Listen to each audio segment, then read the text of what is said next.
By mode of இங்கே வந்து shopping பண்ணுறதுக்கு best app for all peoples all product in review and purchase and get offers. Hi friends, நம்ம இப்போ என்ன பார்க்க போகிறோம் அப்படின்னா ஆட்டோட நெஞ்சு எலும்பு கறி சூப் அதை தான் பார்க்க போகிறோம். அதோட பெனிஃபிட்ஸும் இப்போ சேர்த்து பார்க்க போகிறோம். வாங்க ஒன் பை ஒன்னாக பார்க்கலாம். சின்ன வெங்காயம் 2 கை, இஞ்சி பூண்டு வெங்காயம் எவ்வளோ எடுத்தோமோ அதில் பாதி அளவு, கொத்தமல்லி புதினா 1 கை, பச்சை மிளகாய் 2, லாஸ்ட்டில் கார்லிக் பண்ணுறதுக்கு கொத்தமல்லி கொஞ்சம், பட்டை கிராம்பு பொடி ஒரு 1/2 ஸ்பூன், மஞ்சள் பொடி ஒரு 3/4 ஸ்பூன், சீரகம் வந்து 5 ஸ்பூன். நான் எல்லாமே மெஷர் பண்ணியிருக்கேன் இந்த சின்ன ஸ்பூனில் மட்டும்தான். தக்காளி மீடியம் சைஸ் 2, ஆட்டு நெஞ்சு எலும்பு கறி ஒரு 1/2 kg, வெங்காயத்தை அரைச்சி வச்சுக்கோங்க.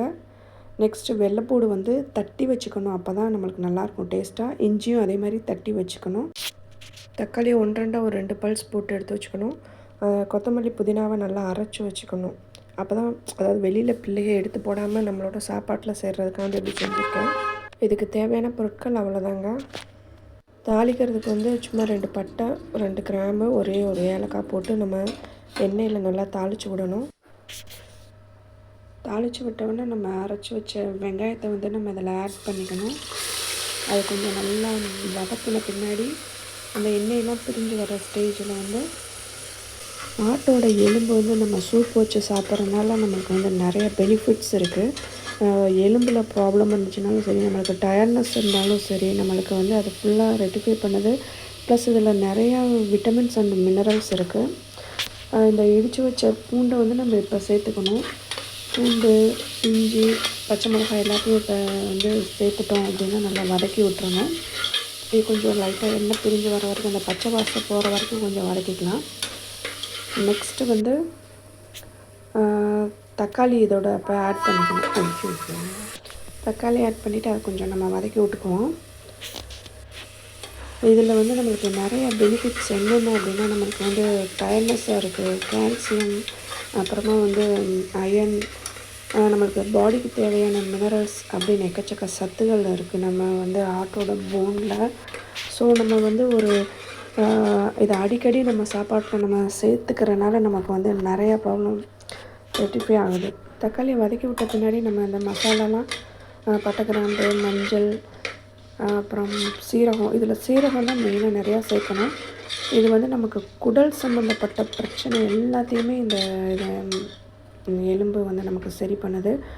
நம்ம குடலில் என்னென்ன ப்ராப்ளம் இருக்கோ எலும்பு கறியை நம்ம இந்த ஸ்டேஜில் வந்து ஆட் பண்ணிக்கணும். அந்த மசாலாலாம் கொஞ்சம் வதங்கின பின்னாடி ஆட் பண்ணிவிட்டு கொஞ்சம் நல்லா வதக்கி விடணும். கொஞ்சம் அந்த மசாலா கோட்டிங் எல்லாமே வந்து நம்ம அந்த போனில் அந்த கறியில் படுற மாதிரி நல்லா வதக்கி விட்டுட்டு, பெனிஃபிட்ஸ்னு சொல்லிவிட்டு நான் நிறையா சொல்லியிருந்தேன்ல, அது என்னென்ன அப்படின்றத நம்ம இப்போ பார்ப்போம். நம்மளுக்கு வந்து குடல் சம்மந்தப்பட்ட பிரச்சனை எல்லாமே இதில் சரியாகுது. ஏன்னா வந்து நம்ம டாக்டர்ஸ்கிட்ட கேட்டோம்னாலுமே வந்து நம்ம இந்த எலும்பு சூப் சாப்பிட்றதுனால என்னாகும் அப்படின்னா, நம்மளோட குடலில் இருக்க எல்லா பிரச்சனையுமே, அதாவது அல்சராக இருக்கட்டும், நிறையா பேருக்கு அல்சர் இருக்கும், வாயில் வந்து அந்த துர்நாற்றம் அடிக்கும், அவங்களுக்கு எல்லாமே வந்து இந்த எலும்பு வந்து அடிக்கடி நம்ம சாப்பிட்றதுனால நம்மளுக்கு அது வந்து க்யூர் ஆகுது. இந்த டயத்தில் வந்து நம்ம கொத்தமல்லி புதினா அடித்து வச்சுருந்தோம்ல மிக்சியில், அதை வந்து நம்ம இப்போ ஆட் பண்ணிக்கலாம். ஆட் பண்ணிவிட்டு ஒரு கிளறி விட்டுறலாம். ஃபஸ்ட்டு குடல் வந்து நமக்கு சரியாகுது. நெக்ஸ்ட்டு பெனிஃபிட் என்ன அப்படின்னு பார்க்குறப்ப வந்து நம்மளுக்கு வந்து உடம்புல வந்து கொலாஜன் இருந்தால் தான் நம்மளுக்கு வந்து நல்லா ஸ்ட்ரென்த்தனாக இருக்கும் பாடி வந்து. சில பேர்த்துக்கு வந்து அந்த ஸ்டிக்கினஸ் இருக்கும் பார்த்திங்களா, கை ஒரு இடத்துல இப்போ பிடிச்சி உக்காந்தோம்னா அந்த கை டக்குன்னு வந்து அவங்களுக்கு வராது. அந்த இடம் கொஞ்சம் ஒரு மரத்து போய் அப்புறமா கொஞ்சம் நேரம் கழிச்சு தான் அது ரிலீஃப் ஆகும். அந்த மாதிரி இருக்கிறவங்களுக்குலாம் வந்து அந்த கொலாஜின் வந்து கம்மியாக இருக்குன்னு அர்த்தம். அவங்கெல்லாம் இது வந்து அடிக்கடி நம்ம சேர்க்குறப்ப வந்து அந்த ப்ராப்ளம் வந்து நமக்கு வந்து க்யூர் ஆகிட்டே வரும். ஸோ வந்து நம்ம மெடிசன் டேப்லெட்டு இந்த மாதிரி போடாமல் நம்ம இந்த மாதிரி சாப்பிட்றதுனால நமக்கு நேச்சுரலாகவே வந்து நம்ம ப்ராப்ளம் வந்து கம்மியாகிறத நம்ம பார்க்கலாம். ஸோ நமக்கு இதில் வந்து உப்பு, தேவைக்கேற்ற உப்பு, நெக்ஸ்ட்டு வந்து நமக்கு தேவைக்கேற்ற தண்ணி நம்ம ஊற்றி இதை ஒரு விசில் போட வேண்டியதான், அவ்வளோதான். இதோட ப்ராசஸ் முடிஞ்சிச்சு. நம்ம கொலாஜின் சொல்கிறது வந்து என்ன அப்படின்னா, நம்மளோட எலும்பு மூட்டுக்கு இடையில நம்மளுக்கு இருக்கும். அது எவ்வளோ தான் நம்ம மெடிசன் போட்டாலும் வந்து நேச்சுரலாக உள்ள மாதிரி க்யூர் ஆகாது.